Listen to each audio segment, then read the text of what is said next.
リヒトレーゲン世界には君の知らないものもあるってことさ。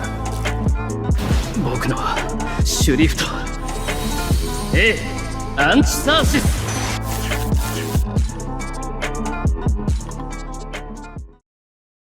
Aujourd'hui, préparez les arcs et les flèches, puisqu'on va parler d'Uryu Ishida, l'un des derniers Quincy existants dans l'univers de Bleach, un archer aux capacités exceptionnelles mais aussi un grand fan de couture. C'est un personnage iconique de l'univers de Bleach, qui nous est présenté très tôt dans le manga et qui est l'un des amis les plus proches d'Ichigo, même s'il n'aime pas l'admettre. Comme toujours, avant de se lancer, je vous remercie du soutien que vous apportez à la chaîne au fil des semaines, qui est indispensable pour me motiver à fournir du contenu régulier, et j'espère que cette vidéo vous plaira. Bref, maintenant que tout est dit, parlons d'Uryu Ishida.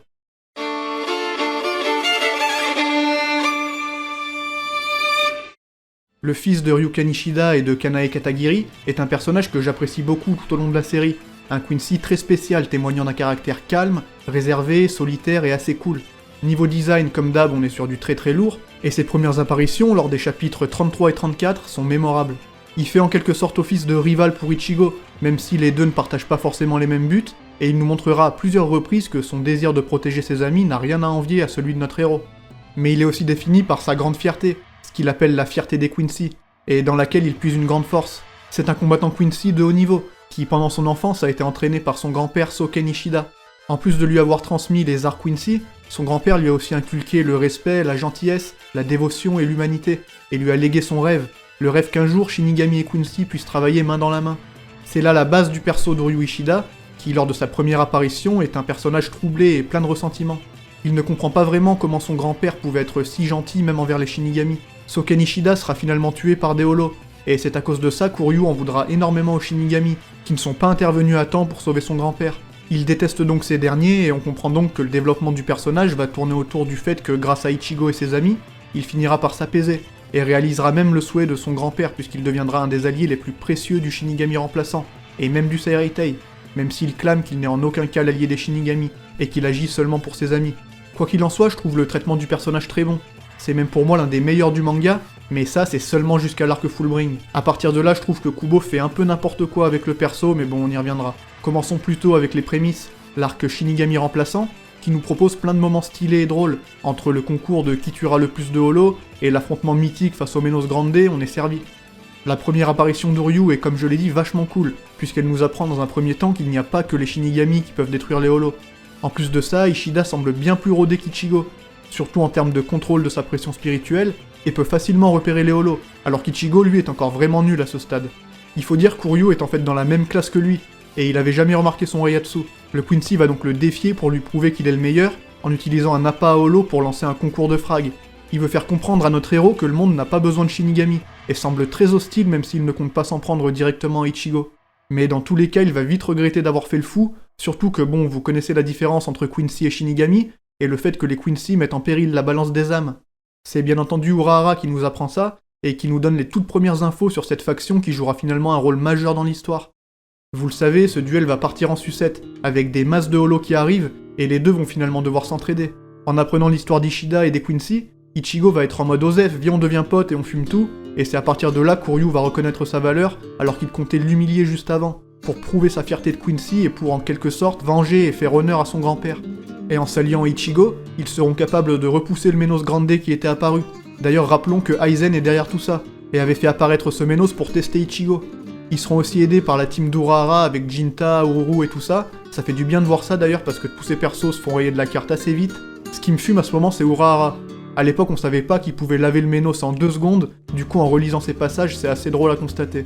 Et mention spéciale à cette planche, quand Uryu tente de puiser dans le Reiatsu d'Ichigo pour balancer une grosse flèche, mais bon au final Ichigo dit vas-y ton plan pourri là, je vais aller fumer le Menos en tête-tête. À ce moment-là on en apprend beaucoup sur l'énergie spirituelle, d'ailleurs certains feraient bien d'aller relire tout ça avant de dire n'importe quoi dans les débats, et Ishida se rend aussi compte qu'Ichigo a un Reiatsu de malade mental. D'ailleurs il en a tellement que ça devient super dangereux pour lui car il ne sait pas le contrôler, et là Uryu va faire sa première masterclass en sauvant Ichigo car il est capable d'absorber son Reiatsu et de le rejeter afin de faire baisser la pression. Et même si c'est très dangereux pour lui, il ira au bout puisqu'il compte bien se racheter, car il est responsable de tout ce bordel. En tout cas, ce passage qui nous montre la rédemption d'Uryu est selon moi un des meilleurs moments de l'arc Shinigami remplaçant, et son introduction en tant que rival / ami du héros est je trouve très réussi, et à l'époque j'étais très curieux de voir comment allait évoluer le personnage. On va rapidement passer sur la fin de l'arc où il affrontera Renji, lors de son arrivée dans le monde humain pour récupérer Rukia. Même s'il se la joue en mode je déteste les Shinigami, il compte bien tenter de la protéger, mais il sera rapidement battu par le vice-capitaine. Et après ça, il va devoir s'imposer un rude entraînement pour devenir plus fort. Allez, parlons un peu maintenant de l'arc Soul Society, dans lequel Uryu joue un grand rôle en tant qu'allié d'Ichigo. En plus de protéger Orihime au péril de sa vie, il aura l'occasion de venger l'honneur des Quincy et de son grand-père, en affrontant Mayuri, capitaine de la 12e division, grand dépeceur de Quincy mais aussi meilleur personnage de Bleach. On s'attardera pas trop sur ce combat mythique puisque je l'ai déjà évoqué plusieurs fois, dans la vidéo sur Mayuri et aussi dans mon top 10 des combats de Bleach, mais ici après un entraînement acharné avec son Gansanrei, Uryu sera en mesure de tenir tête et même de gagner son affrontement face au capitaine. Une prouesse incroyable qu'Ichigo et lui seront les seuls à réussir. Mais une fois qu'il retire son Gansanrei pour utiliser la version sous-évoluée du Volstandig, Uryu devra renoncer à ses pouvoirs, et sera finalement stoppé par Tosen. Mais il aura réussi à prouver la fierté et la puissance des Quincy à Mayuri, et à ce moment faut avouer que ça fait trop plaisir, parce qu'il tombe sur le capitaine qui a fait des tonnes de sales expériences sur eux, et qui personnifie parfaitement tout ce qu'Uryu déteste chez les Shinigami. C'est aussi lors de ce duel qu'Uryu dévoilera la technique du Ranso Tengai, une technique Quincy vraiment bien pensée et qui lui permet de combattre même avec ses membres paralysés. Et c'est après ces événements que Mayuri va commencer à faire preuve d'un peu plus d'humanité, jusqu'à devenir un des personnages les plus importants pendant la guerre sanglante millénaire, contrairement à Uryu malheureusement. Mais on n'en est pas là et comme vous savez, Uryu doit récupérer ses pouvoirs de Quincy s'il souhaite combattre à nouveau.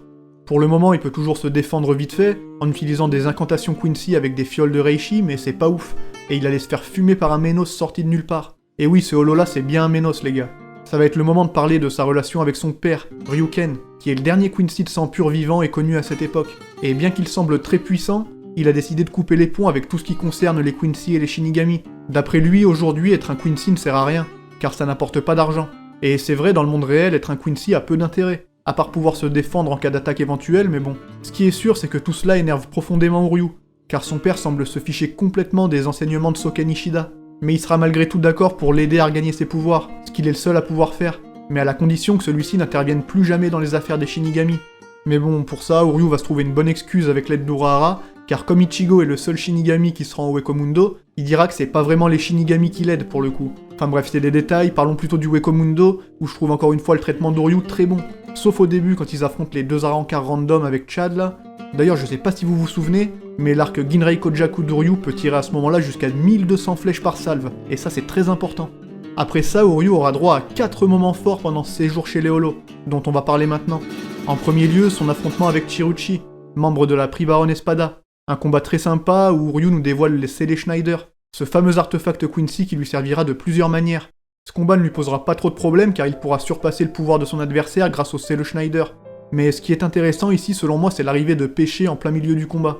C'est un perso que j'aime beaucoup parce qu'il représente un peu ce côté humour absurde japonais qui me fait trop rire. Et il va venir foutre le bordel et faire n'importe quoi pendant l'affrontement, alors qu'en face ils affrontent une Arrancar à moitié hystérique. Mais le vrai défi pour Uryu surviendra juste après, alors qu'il tombe face à Zayel Aporo, l'Arrancar au gland troué. Et si vous avez pas compris cette référence, allez voir ma vidéo 7 anecdotes sur Bleach, croyez-moi ça vaut le coup. Bref, à l'instar de Chad, il échouera lui aussi face à l'Espada, qui le surclasse réellement. On constate que Rukia, au péril de sa vie, a réussi à se débarrasser de l'Espada numéro 9, mais Koryu et Renji, à deux, ont échoué face à l'Espada numéro 8. Car oui, Renji était déjà en plein combat quand Uryu est intervenu pour l'aider. Mais le problème c'est surtout que Zayel avait pu analyser leur pouvoir à l'avance, et en tant que scientifique fou il a pu s'immuniser. D'ailleurs beaucoup de gens à l'époque ont critiqué l'œuvre, car d'après eux certains éléments de l'histoire étaient les mêmes que ceux de l'arc Soul Society, genre la fille à sauver, la team d'Ichigo qui se lance dans un nouveau monde, et Uryu qui affronte à nouveau un scientifique. Je sais pas ce que vous en pensez, moi personnellement ça m'a jamais dérangé, mais c'est une critique qu'on entend souvent. Et même si encore une fois dans l'animé le combat est un peu trop long, c'est marrant parce qu'on a vraiment l'impression qu'ils sont des pantins pour Zayel. Ils vont galérer jusqu'à ce qu'Uryu mette en place son Sprenger, une technique Quincy ultra stylée.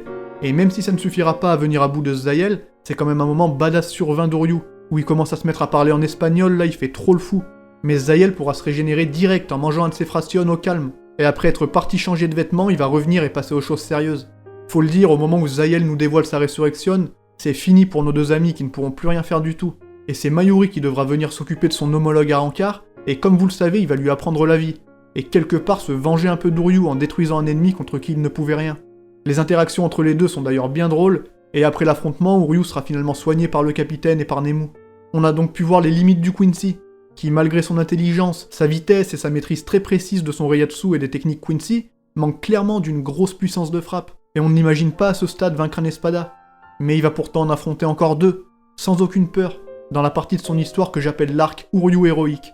En effet, afin de mener à bien le sauvetage d'Orihime, il va combattre Yami dans un premier temps, ce qui permettra à Ichigo d'affronter Ulquiorra tranquillement. Et même s'il ne sera pas à même de le vaincre, avec un plan intelligent, il réussira à le dégager de Las Noches, grâce à des mines explosives fournies par Mayuri. Encore un moment où il se permet de faire le dingue et de parler en espagnol. Non mais regardez-moi ce BG. Pour le coup, dans l'anime, je trouve que le passage est un peu mieux. Dans le manga, ça va super vite, y a pas vraiment de combat, alors que dans l'adaptation, t'as vraiment Uryu qui prend Yami à part et qui se tape un petit peu avec lui.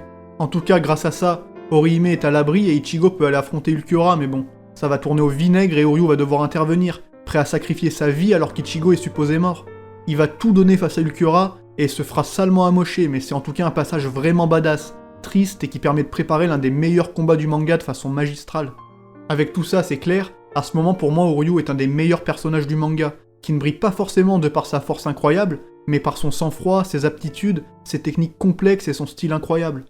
Bien entendu, il est aussi grandement défini par son côté solitaire, rival d'Ichigo et Quincy à la grande fierté. Mais malheureusement, après tout ça, on peut dire que le personnage d'Uryu va finir par être délaissé par l'auteur, et les raisons sont nombreuses. Mais ce qui fait vraiment mal, c'est le dernier arc de la série, centré sur les Quincy, et dans lequel Uryu ne sera que très peu mis en avant. Mais ça commence déjà avec l'arc Fullbring, où il passe les 3/4 de l'arc à l'hôpital après qu'il se soit fait piéger par Ginjo et Tsukishima. Enfin bon, ça c'est pas le plus important, on va passer au gros du problème, la guerre sanglante, dans laquelle Uryu n'intervient que très peu. Même s'il est déterminant, surtout lors du dénouement avec la flèche d'argent remise par Ryuken, tout ça, lui et son père sont relégués au second plan. Ryuken n'intervient pas du tout si ce n'est pour transmettre la flèche à Uryu, et ce qui m'ennuie surtout c'est que tout au long de l'arc, on ne sait pas ce qu'il a en tête. Moi je me disais bon, il va y avoir une dinguerie, il va trahir Ichigo et tout ça va être tragique. Mais le gros problème c'est que cette tension, ce suspense par rapport à ses intentions, retombe d'un coup, avec le coup classique du non mais je suis gentil mais en fait je voulais faire le gentil tout seul, et arrêter les méchants tout seul. Alors que jusqu'à maintenant, son développement montrait que justement, s'allier avec Ichigo et ses amis le rendait fier, même s'il ne l'avouait pas. Au moment où il barre la route à Ichigo, et qu'il est félicité par Gerard, même si jusque-là on l'a quasiment pas vu, il y avait encore moyen de proposer du lourd. Mais au final, j'ai l'impression qu'il manque clairement un truc, et peut-être que les contraintes de temps lors de la prépublication ont joué, mais on peut pas tout excuser avec ça, clairement, surtout ici. C'est l'arc des Quincy, et Uryu ne combat même pas, sauf contre Yugram à la fin, mais honnêtement j'appelle pas vraiment ça un combat. Et je me demande à quoi ça servait de faire planer le doute pour faire ça au final.